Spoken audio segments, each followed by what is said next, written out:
અમદાવાદમાં એએમટીએસ બસ ચાલકો બેફામ બન્યા હોય તે પ્રકારની ઘટના। એએમટીએસ બસ ચાલકે કાર ચાલકને લીધો અડફેટે, જેમાં પંચવટી 5 રસ્તા પાસે આ અકસ્માત સર્જાયો।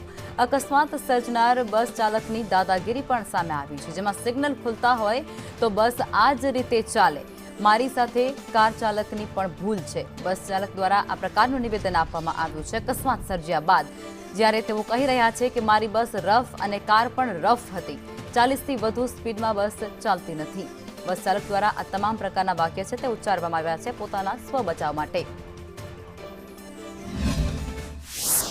4 રસ્તા ઉપર સિગ્નલ બધા ખુલ્લા જ હતા।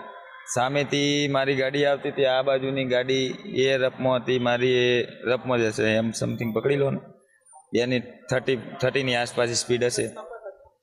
બસમાં પ્રવાસી હતા 8।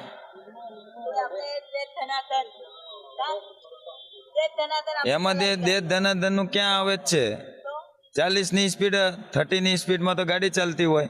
હું આ સાઈડથી આવી રહ્યો હતો અને આ બસવાળો જે હતો એ ફૂલ સ્પીડ ઉપર આવીને ડ્રાઈવર સાઈડ ઉપર આખી બસ ઘુસાડી નાખી। એટલે જ્યારે બસ અને ગાડી અથડાઈ તો ગાડી ઉછળી નાખી ડિવાઈડર ઉપર।